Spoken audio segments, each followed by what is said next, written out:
충만하게 하려고 이 요한일서를, 이 서신서를, 편지를 쓴다고 말하고 있습니다. 이 기쁨은 어떤 기쁨인가요? 사귐의 기쁨입니다. 누구와의 사귐이에요?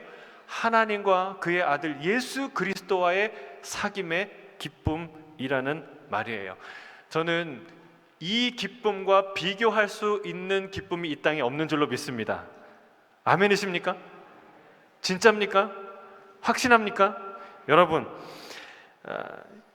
이 하나님과 예수 그리스도와의 사귐의 기쁨이 가장 크다는 말은 이 사귐의 기쁨보다 더 강렬하게 느끼는 여러분의 기쁨이 있잖아요. 우리의 기쁨이 있잖아요. 그 기쁨들은 다 부정하라는 말이 아닙니다. 여러분이 이 세상에서 강렬하게 느끼는 그 기쁨, 그 대상에서 누리는 그 기쁨보다 더 놀라운 기쁨이 이 안에 숨겨 있다는 것을 말하고 있고, 따라서 그 기쁨을 추구하라는 말이에요. 5살짜리 어린아이는 사탕 하나에 만족하죠. 100불을 이렇게 그 앞에서 흔들어도 전혀 유혹이 안 됩니다. 이 100불 이렇게 흔들면 유혹이 됩니까? 5살짜리 아이한테? 100불을 손에 쥐어지고 사탕 하나를 흔들면 유혹이 되죠. 아이들은 그걸 몰라요. 근데 여러분, 그 아이가 점차 자라나면서 이 100불짜리 지폐 하나는 1불짜리 사탕 100개 이상의 가치를 갖고 있구나라는 것을 점차 알아가게 됩니다. 여러분, 이 아이들은 커가면서 그걸 자연스럽게 체득하죠. 문제는 뭐냐면, 문제는 과연 1년, 10년, 20년, 30년 신앙생활을 하는 우리가 신앙생활을 할수록 더 자연스럽게 하나님과 그분의 아들 예수 그리스도와의 사귐의 그 깊이와 그 기쁨의 크기가 점점 확장되어 가고 성장되어 가고 있느냐 하는 점입니다. 만약 그렇지 않다면 20살이 되어도 여전히 100불짜리의 매력은 못 느끼고 사탕 하나에 그 기쁨에 만족하고 휘둘리는 어린아이와 같다는 거예요. 20살이 되었어도 100불짜리 지폐 한 장과 사탕 하나의 이 가치를 분별 못하는 사람과 똑같다라고 말할 수 있는 것이죠. 저는 이 기쁨을 알아가길 원하고 발견하게 되길 주의 이름으로 축복합니다. 여러분, 주님이 이 놀라운 기쁨을 우리에게 주셨다는 거예요. 세상에 그 어떤 것도 빼앗아갈 수 없는 기쁨이라는 거예요. 저는 지난주에 주님이 우리의 사귐의 대상이라고 말씀드렸습니다. 이건 무슨 뜻이라고 말했습니까? 나는 너의 하나님이 되고 싶다라는 하나님의 프로포즈라는 거예요. 이게 얼마나 가슴 뛰는 이야기입니까? 저는 우리의 예배 횟수가 더해지고 암송하는 구절 숫자가 늘어나고 교회에 출석하는 시간이 점점 쌓여갈수록 주님과의 사귐, 그 기쁨의 깊이와 넓이와 높이가 점점 커지기를 주의 이름으로 축복합니다. 그럼 그 사귐의 기쁨을 누리기 위해서 우리가 어떻게 하는가? 오늘 본문에 아주 중요한 얘기가 나옵니다. 오늘 본문에 6절에 보면 우리가 하나님과 사귐이 있다고 하면서 어둠에 행하면 거짓말하는 것이다. 7절에 보면 빛 가운데 행하면 우리가 서로 사귐이 있게 된다. 하나님과 우리가, 그리스도와 우리가 사귐이 있게 되고 예수 그리스도의 피가 우리를 모든 죄에서 깨끗하게 하실 것이다 라고 말해요. 자, 여러분, 이 그리스도와의 사귐을, 그 사귐의 기쁨을 누리는 핵심 포인트는 무엇입니까? 어둠에 다니지 아니하고 빛 가운데 행하는 거예요. 따라하겠습니다. 어둠에 다니지 아니하고 빛 가운데 행하는 것입니다. 하나님과 사귐이 있는 자의 가장 중요한 특징, 하나님과의 사귐을 가능하게 하는 가장 중요한 기초, 그거는 바로 빛 가운데 행한다는 거예요. 빛 가운데. 사랑하는 성도 여러분, 빛 가운데 행하시길 주의 이름으로 축복합니다. 그럼 빛 가운데 행하는 건 뭔가? 우리가 언뜻 생각하면 이제 거짓 없이, 죄 없이 깨끗하게, 진실하게, 그리고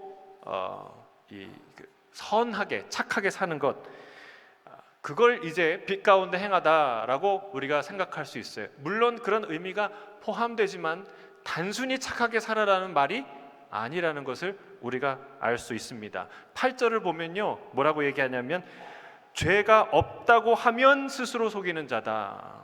죄가 있다는 거예요, 없다는 거예요? 있다는 거죠. 9절에 보면 죄를 자백하면 모든 불의에서 깨끗하게 해주실 것이다. 이 죄를 자백하는 사람은 빛 가운데 행하는 사람이에요?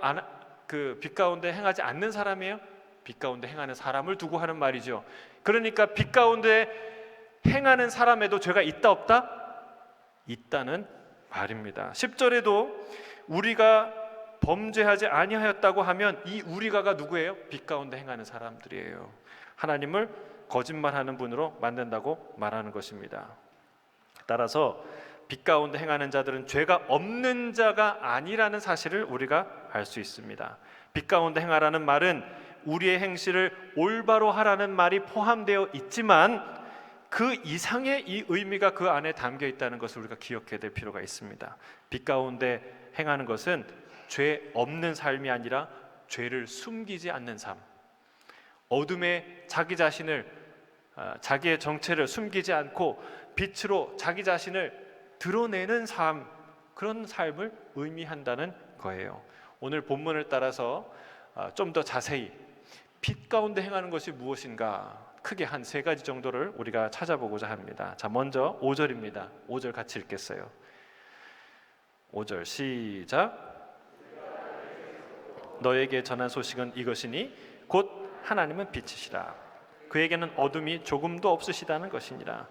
여러분, 빛 가운데 행한다는 것은 첫째로 거룩한 하나님을 알고 그 안에 거한다는 거예요. 하나님이 거룩하신 분이라는 것을 알고 그 빛 가운데, 그분 안, 거룩하신 하나님 안에 거하는 것이 빛 가운데 행한다는 말입니다. 우리 하나님 빛이신 줄로 믿습니다. 하나님께는 어둠이 조금도 없으시다고 성경은 말하고 있습니다. 야고보서는 그는 변함도 없으시고 회전하는 그림자도 없으시다, 조그마한 어둠도 그 안에는 없으시다 말하고 있습니다.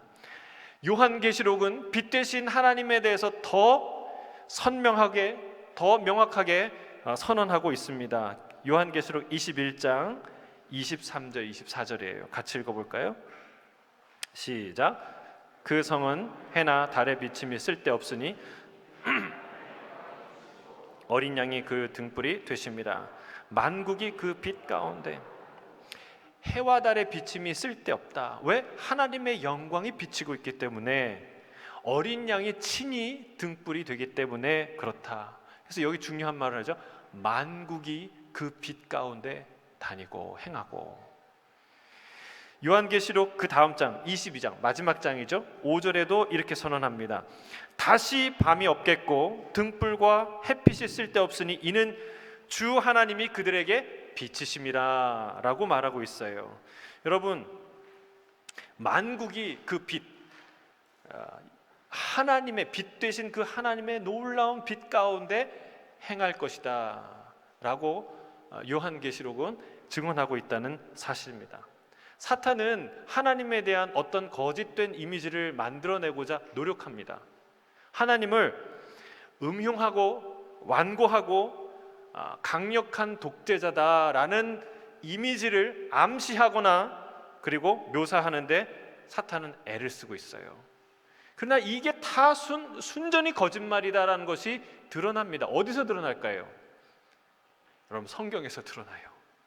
성경을 읽으면 이 사탄이 우리에게 주는 하나님, 독재자 하나님에 대한 이 암시가 얼마나 거짓된 것인지를 명확하게 드러내고 있어요. 특별히 구약의 역사를 통해, 이스라엘의 역사를 통해 하나님의 인자하심이 얼마나 풍성하고 하나님이 우리를 얼마나 존귀하게 여기시는가를, 그분이 얼마나 약속을 잘 지키시고 신실한 분이신가를, 그분이 우리에게 조금도 해함이 없고 정말 우리에게 가장 좋은 선한 길을 제시하는 분인가를 성경은 말하고 있다는 사실입니다. 그래서 성경을 안 읽는 사람은 그런 믿음의 눈을 가질 수가 없어요. 특히 여러분, 이 놀라운 하나님의 선하심이 어디서 드러납니까? 십자가에서 드러나죠. 십자가. 아들을 주기까지 우리를 사랑하신 그 하나님, 또한 자신의 목숨까지 바쳐서 이 낮은 곳에 오시고 자기가 죽기까지 십자가에 달려 죽으신 그 메시아 그리스도를 보면서 하나님은 독재자야, 하나님은 음흉한 어떤 계획을 갖고 있어, 하나님은 나를 해하셔 라고 생각하는 사람은 어리석은 사람이거나 무지한 사람이거나 완악한 사람이죠. 여러분, 성경은 명확하게 하나님은 거짓이 없는 분이고, 하나님은 우리에게 선을 행하시고, 하나님은 우리에게 인자하신 분이라는 것을 성경은 말하고 있다는 사실입니다. 하나님은 본질상, 그 본질상 어둠을 포함할 수 없는 빛과 같이 하나님께서 거룩하시고 선하신 그 빛 자체라는 것을 알고 그 빛으로 나아갈 때 우리는 그 빛 가운데 거할 수 있게 될 줄로 믿습니다. 요한계시록은요, 해와 달의 비침이 하나님의 영광의 빛 앞에서 쓸데없을 것이다 라고 선언합니다. 사도 요한은 하나님을 직접 본 사람입니까? 안 본 사람입니까? 본 사람이에요.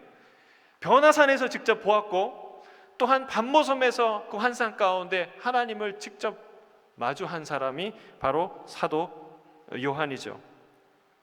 햇빛이 필요 없다는 말은 문학적인 수사가 결코 아닙니다. 하나님은 실제로 빛이십니다. 그럼 믿으십니까? 문학적 수사가 아니에요. 빛이신 하나님을 오랫동안 40일 동안 금식하며 하나님을 배웠던 모세는 그 빛이신 하나님을 만나고 나서 어떻게 되었습니까? 그 빛의 광채가 전염이 돼서 모세의 얼굴에도 빛이 나기 시작했어요. 그래서 그 얼굴에 수건을 가렸다고 얘기합니다. 하나님은 빛이세요. 또한 바울이 예수님을 다메섹에서 만났을 때 큰 빛을 만났다고 했어요. 그 큰 빛은 누구예요? 예수 그리스도. 그때는 정오였어요. 정호가 아니라 정오. 예. 우리 아이들이 모를까봐 눈. 12시. 12시에 그 빛나는 태양보다 더 큰 빛이 있었는데 그 빛 때문에 눈이 멀 정도로. 그게 누구예요? 예수 그리스도. 여러분, 예수님은 빛이라는 말은 문학적 수사가 아니라 실제로 빛이세요. 우리가 태양이 있어서 사는 게 아니라 태양을 만드신 하나님이 계시니까 존재하는 거예요. 태양은, 천국에는 태양이 필요 없어요. 왜? 주님이 빛이시니까. 그걸 요한계시록이 우리에게 선언하고 있습니다. 하나님보다 더 밝게 빛나는 물리적 존재는 없는 줄로 믿습니다. 하나님이 빛이시라는 것이 우리에게는 말할 수 없는 축복입니다. 우리의 기쁨이 됩니다. 왜 그렇습니까? 빛은 모든 생명과 에너지의 근원이 되기 때문에 그렇습니다. 빛을 감추면 식물이 서서히 비틀비틀 거리다가 시들어 죽게 되죠. 반대로 빛을 비추면 식물들이 활기를 얻고 살아나지요. 그렇듯이 하나님의 빛은 우리를 살리는 생명의 빛인 줄로 믿습니다. 우리는 여러 분야에서 빛을 지향합니다. 무지는 빛이 없는 어둠이에요. 지성의 어두움을 말하는 거예요. 반대로 지혜와 명철은 지성과 양심에 밝은 빛이 임하는 것이죠. 참과 거짓, 무익한 것과 유익한 것, 옳은 길과 그른 길을 분별할 수 있게 되기 때문에 그렇습니다. 여러분, 어두운 가운데 있으면 뭐가 깨끗한 건지 뭐가 더러운 건지 알 수가 없어요. 여러분, 주의 빛이 비추지 않으면, 진리의 빛이, 하나님의 놀라운 거룩의 빛이 비추지 않으면 뭐가 참인지 뭐가 거짓인지 분별할 수가 없어요. 우리는 분별하는 것처럼 보이지만 결국 붙잡았는데 그게 거짓이었어요. 하나님과 사귐이 있는 자는 반드시 이 빛 앞으로 나오게 되어 있습니다. 이 빛으로 나와야 하나님과 사귈 수 있게 됩니다. 우물가의 여인, 우물가에서 예수님을 만난 그 여인을 기억해 보세요. 그는 이 정오의 뜨거운 태양, 뙤약볕 아래에서 물을 기르러 나왔어요. 그러나 그 태양보다 더 뜨거운 진리의 빛을 만나게 되죠. 예수 그리스도예요. 그분을 만나고 뭐가 드러납니까? 그 여인이 5번 이혼하고 6번째 남편과 사는 것을, 그 아픈 과거가 드러납니다. 그런데 이 여인이 빛이신 예수님을 만나서 그 수치스러운 과거가 드러났을 때 어떤 반응을 했나요? 이렇게 말하지 않습니다. 예? 왜 남의 아픔을 들춰내고 난립니까? 이런 얘기 안 했어요. 불쾌하다며 돌아서지 않았습니다. 여러분, 충분히 그럴 수 있어요. 여러분, 한번 생각해 보세요. 이혼을 5번씩이나 한 여인에게 이혼 얘기를 한번 6번째, 그것도 언제 이혼할지 모르는 남편하고 사는 그 인생에게 과거의 이야기를 해보세요. 여러분, 그 사람하고 대화가 잘 나눠지겠습니까? 수술도 같은 암 수술을 한번 5번 해보세요. 6번째 수술을 앞두고 있다고 생각해 보세요. 그 수술의 숫자만 얘기해도 짜증이 나고 상처가 나고 힘들고 어려울 거예요. 근데 왜 그 여인이 그 아픈 과거를 얘기하는데 도망가지 않았을까요? 여러분, 이게 빛 가운데 행하는 자의 특징이라는 거예요. 빛이신 주님을 만나면 도망가는 게 아니라, 빛이신 하나님을 만나면 부끄럽다고 화를 내는 게 아니라 빛이신 주님 앞에 나아가게 되는 것이죠. 저는 빛 가운데 나아가는 저와 여러분 되길 주의 이름 축복합니다. 이거는 사도 요한만 말하는 것이 아니라 사도 베드로도 정확하게 같은 얘기를 하고 있습니다. 베드로전서 1장 9절입니다. 우리 같이 읽도록 하겠습니다. 시작. 그러나 너희는 택하신 족속이요 왕 같은 제사장들이요 거룩한 나라요 너희를 어두운 데서 불러내어 그의 기이한 빛에 들어가게 하신 이의 아름다운 덕을 선전하게 하려 함이라. 성도가 누구라고 말합니까? 택하신 족속. 할렐루야. 택하신 족속, 왕 같은 제사장, 거룩한 나라, 그리고 하나님의 소유된 백성인데 특별히 그 뒤에 이렇게 얘기합니다. 어두운 데서 불러내어서 그의 기이한 빛에 들어가게 하신 자들이다 라고 사도 베드로가 말하고 있다는 거예요. 이게 빛 가운데 행하는 성도의 특징이라는 거예요. 어두운 데서 나와서, 불러내어져서 나와서 어디로 들어갔어요? 그의 기이한 빛, 놀라운 빛, 아름다운 빛 안에 들어간 자들이 바로 하나님의 사람들, 빛 가운데 거하는 성도들이다 라고 말하는 거예요. 할렐루야. 여러분, 성도는요 지향점이 분명한 사람들입니다. 어두운 데서 나와 그의 기이한 빛, 놀라운 빛 안으로 들어가는 자입니다. 성도는 단순히 빛을 아는 자가 아닙니다. 빛을 잠시 맛본 자가 아닙니다.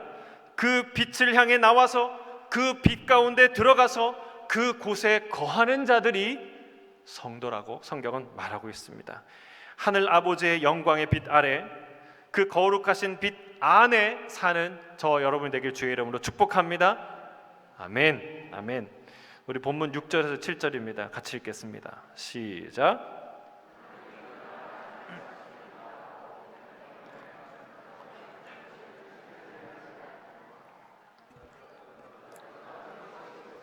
우리도 빛 가운데 행하면 우리가 서로 사귐이 있고 그 아들 예수의 피가 우리를 모든 죄에서 깨끗하게 하실 것이요.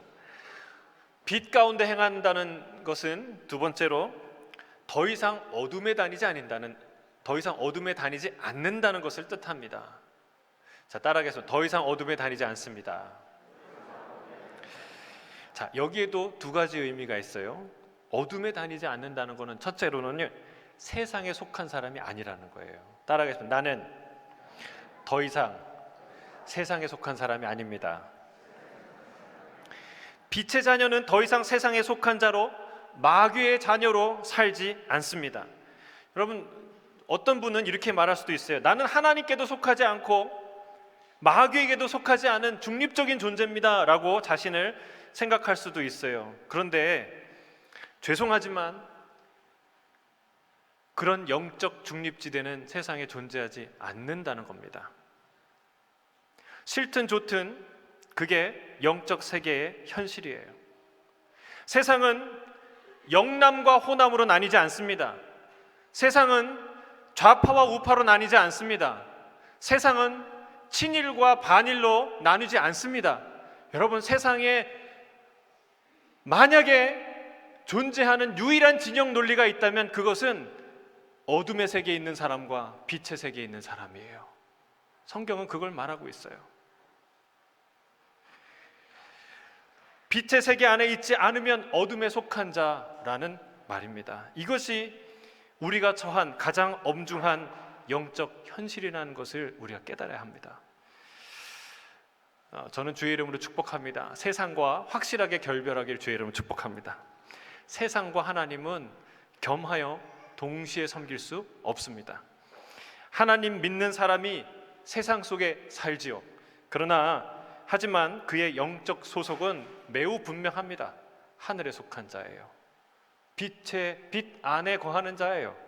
더 이상 어둠에 거하는 자가 아닙니다. 한 남자와 사귀고 결혼을 하려고 한다면 전에 사귀던 남자하고는 결별해야 돼요. 그게 맞지 않습니까? 한 여인과 사귀고 결혼하려면 전에 사귀던 모든 남자 다 모든 여자와 남자 여자 자꾸 헷갈리네. 결별해야 되는 거예요. 그게 이치에 맞지 않습니까? 두 남자와 두 여자와 결혼할 수 없는 것과 같습니다. 소속을 분명히 하시길 바랍니다. 우리는 건널 수 없는 강을 건넌 사람들이에요. 아멘이시죠? 네, 우리 옆에 있는 사람, 우리는 건널 수 없는 강을 건넌 사람들입니다. 네. 아멘. 네, 어둠 속에 다니지 않는다는 건 더 이상 세상에 속한 사람이 아니라는 거예요. 두 번째는요, 어둠에 다니지 않는다는 것은 세상에 속한 사람들처럼 행동하지 않는다는 겁니다.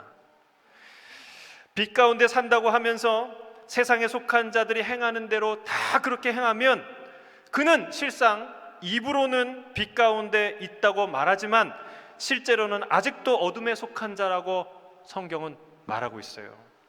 여러분, 이건 아주 중요한 말이에요. 우리가 내 자신을 돌아봐야 됩니다. 실제로 요한일서 2장 9절에 이렇게 얘기합니다. 같이 읽겠습니다. 시작. 빛 가운데 있다 하면서 그 형제를 미워하는 자는 지금까지 어둠에 있는 자요. 하나님의 빛 안에 살면서 여전히 세상에 속한 사람들처럼 미워하고 헐뜯고 싸우면서 살 수 없다는 겁니다. 여러분, 경상도 사투리를 말끝마다 쓰면서 나는 경상도 사람이 아니야 라고 말하면 믿겠습니까? 예. 내는 막 갱상도 사람이 아니다 이렇게 얘기하는데 그러면 여러분 그렇게 말하는 사람한테 믿어지겠냐고요? 안 믿어진다는, 그거와 똑같다는 거예요. 빛 가운데 산다고 하면서 여전히 세상의 언어를 사용하고 세상의 방식대로 헐뜯고 싸우고, 여러분 그렇게 사는 사람은 사실은 빛 가운데 살고 있다고 빛 가운데 살지 않고 있다는 것이 이 성경이 말하는 메시지예요. 하지만 우리가 앞에서 그런 말씀을 이미 나누었습니다. 빛 가운데 사는 사람이 죄를 짓지 않는 사람이다? 이건 아니에요. 죄가 없는 사람을 의미하는 것이다? 이것도 아닙니다. 오늘 본문이 그걸 말하고 있죠. 스스로 죄가 없다고 하면 거짓말하는 자가 하나님을 거짓말하는 자로 만드는 자다라고 합니다. 빛 가운데 거하는 자들 안에도 죄가 있을 수 있다는 거예요. 그러면 질문이 생겨요. 그럼 죄를 가지고도 빛 가운데 거할 수 있습니까? 죄가 허용된다는 말입니까? 어떻게 살아도 문제가 안 된다는 말입니까? 그걸 말하는 거예요? 아니죠. 그걸 말하는 것이 아닙니다. 빛 가운데 나오면 여러분 좋아요. 왜? 어둠이 드러나니까, 어둠이 물러가니까, 진리가 참이 드러나니까 좋아요. 하지만 문제가 하나 생깁니다. 나의 허물과 죄가 낱낱이 다 드러나기 시작합니다. 이건 불편한 문제예요. 이것 때문에 내 안에 심각한 갈등이 생기는 거예요.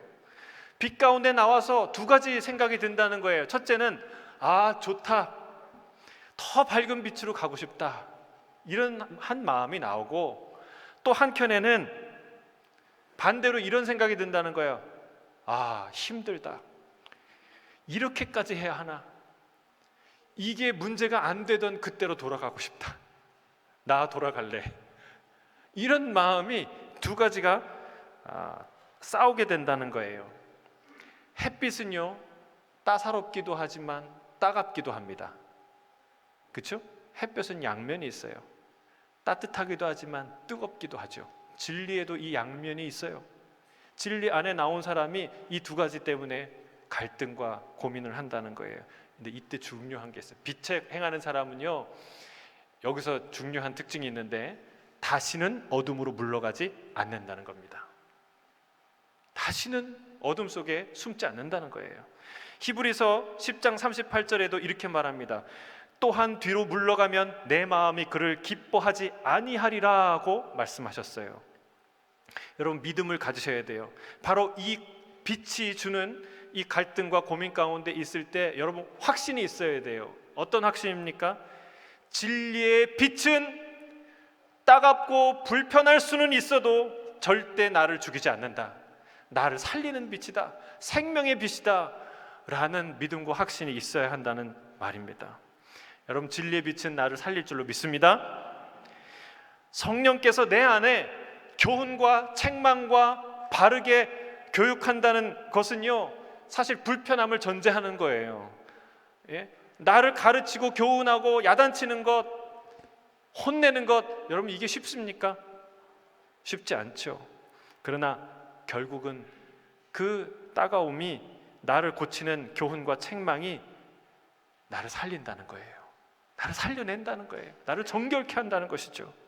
그래서 오늘 우리 시편 16편에 암송한 구절처럼 시편 기자가 뭐라고 얘기합니까? 나를 뭐 하신 하나님을 송축할지라?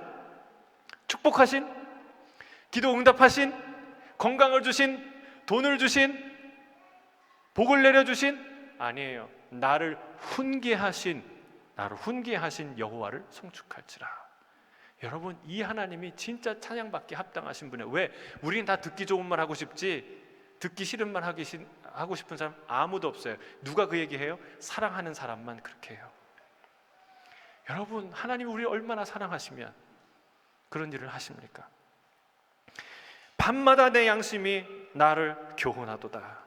이처럼 진리의 빛이 나를 고치는 것이 얼마나 유익한 줄 알면 우리는 하나님을 찬양하게 될 줄로 믿습니다. 빛 가운데 행하는 자는 어둠에 다시는 숨지 않는다는 거예요. 세상에 속한 자들처럼 이제는 다시 살 수가 없다는 것입니다. 반드시 행동의 변화들이 감지되기 시작합니다. 빛으로 나아가지 어둠으로 다시 기어 들어가지 않습니다. 빛으로 나온 자들은 다시 어둠을 추억하지 않는다는 사실입니다. 한참 동안 세상에 방황하면서 살다가 예수 믿고 변화된 빛에 거하는 사람들이 이런 간증을 하는 거 많이 들었어요.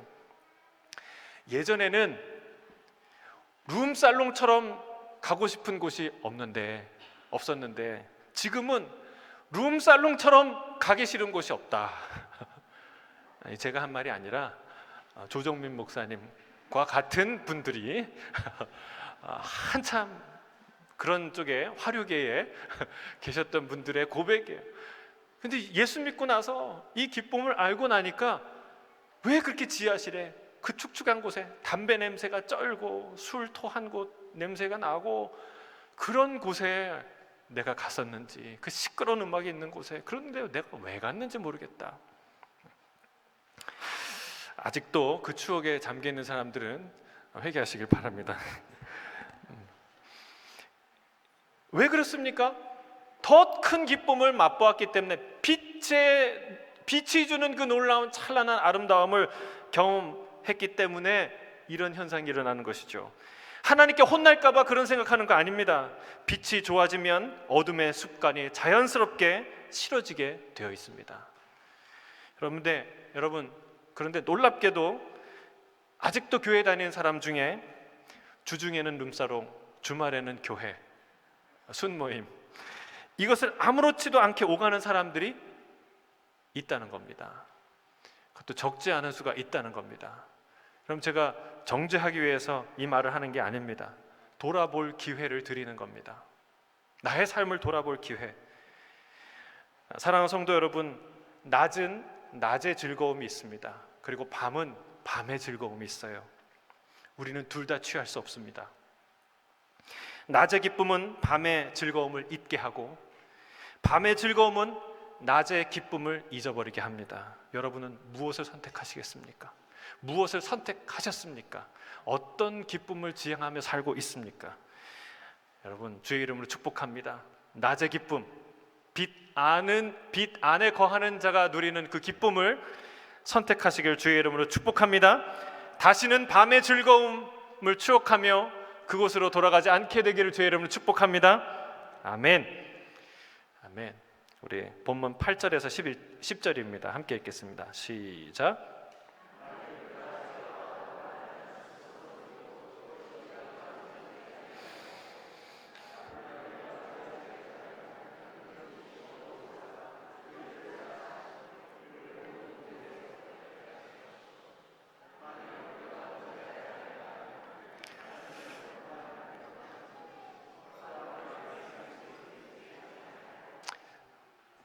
여러분, 예수 믿고 거짓말을 밥 먹듯이 하는 사람 거짓말을 버렸어요. 근데 거짓말도 쾌감이 있잖아요. 왜? 속는 사람을 보면 아주 그냥 뭐 통쾌하잖아요. 여러분, 그 거짓말로 돌아가지 않길 바랍니다. 욕쟁이가 예수님 믿고 이 언어가 바뀌었어요. 축복의 언어로. 그런데 옛날에 그 욕이 주는 쾌감을 그리워하며 다시 돌아가지 않기를 바랍니다. 돌아가지 않는 거예요. 이 마지막 세 번째는 빛 가운데 행한다는 것은요, 자신의 드러난 죄를 숨기지 않는다는 겁니다. 따라하겠습니다. 나의 죄를 숨기지 않습니다.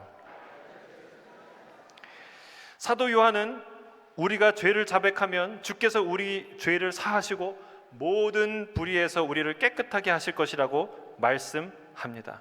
그러나 7절을 보면요, 죄 고백에 대한 언급이 없어요. 너희가 죄를 고백하면 이라는 단서가 없어요. 빛 가운데 행하면 그 아들 예수의 피가 우리의 모든 죄에서 깨끗하게 할 것이라고 말하는 거예요. 이건 뭘 뜻합니까? 결정적인 회심, 통회와 자복의 사건, 회개의 사건을 말하는 것이 아니죠. 거룩한 이의 빛 가운데 거하는 그 교제 속에서 날마다 순간마다 일어나는, 지속적으로 일어나는 순결과 정화의 과정을 말하는 것이죠.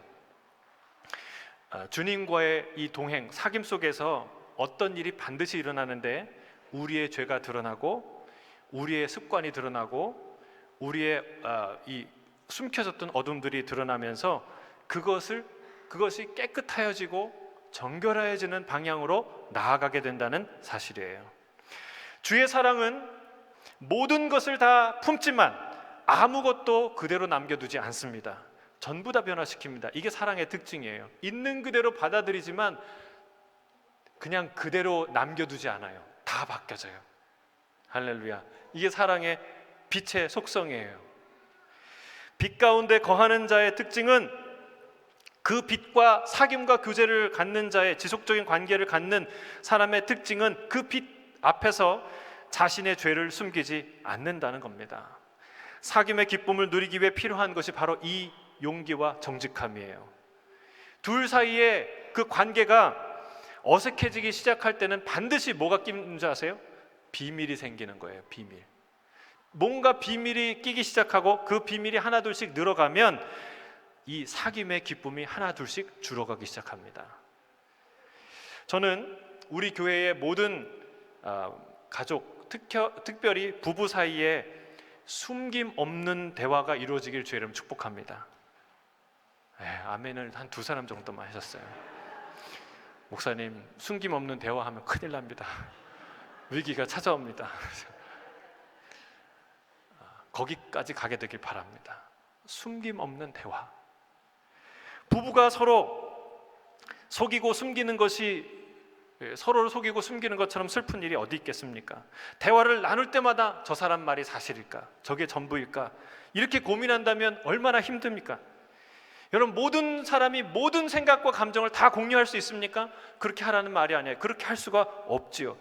다만 감정과 생각과 사실에 있어서 숨김 없어야 한다는 거예요. 정직한 질문에 정직한 대답, 이게 여러분 우리 사귐의 기쁨을 만들어가는 기초라는 거예요. 그래야 관계가 깊어집니다.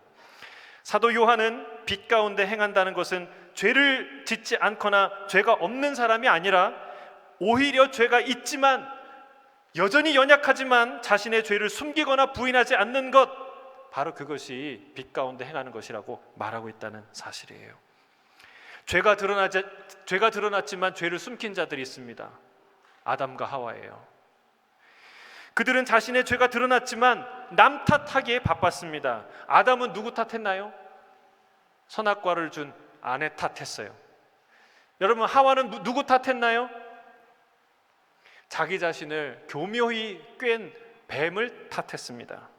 여러분, 둘 다 팩트예요. 팩트. 요즘 팩트 체크란 말이 유행인데 그 말 자체에 속지 마시길 바랍니다. 이 두 사람이 에덴 동산에서 진술했던 이 진술은 다 팩트들이에요. 그러나 그 팩트는 하나님과 같이 되려고 했던 그 거대하고 음흉한 자신의 죄악을 숨기려 했던 위장막에 불과했다는 사실을 기억하세요. 여러분, 우리가 속으면 안 돼요. 하나님은 속는 분이 아니에요. 또한 자기의 죄가 드러났을 때 숨기려 했던 사람이 있습니다. 사울 왕입니다. 그는 아말렉 족속을 진멸하라고 했는데 진멸하지 않았죠. 그 양떼와 좋은 가축들을 데리고 아각 왕을 살려서 데리고 왔는데 그게 발각이 되자, 들키자 하나님이 그걸 문제 삼자 뭐라고 얘기합니까? 실제로는 하찮은 것을 다 죽이고 좋은 것들은 아까워서 남겨뒀어요. 왜? In my pocket. 버리기 아까우니까 가져가려고. 그런데 딱 걸리니까 뭐라 그래요? 이거 사실은 하나님께 드리려고 좋은 것들은 구별해서 가져오는 겁니다 라고 거짓말을 하죠. 또 아각 왕에 대해서는 뭐라고 얘기합니까? 내가 하나님 말씀에 순종해서 모든 아말렉 사람을 다 죽였습니다. 정말 다 죽였어요. 딱 이 한 사람 아각 왕을 상징적인 인물 아닙니까? 이 한 사람만 내가 포로의 대표로 데리고 와서 많은 우리 이스라엘 백성 앞에 보여주려고 그래서 딱 한 사람 데려왔을 뿐입니다 라고 말했어요. 근데 여러분, 이게 죄 자체에 크고 작은 죄가 어디 있겠습니까? 많은 사실은 이 죄는 제가 이제 살펴볼 다윗의 죄, 다윗이 하나님 앞에서 지은 파렴치하고 심각한 치명적인 죄에 비해서는 아무것도 아닌 죄예요. 그냥 회개하면 된 일이었어요.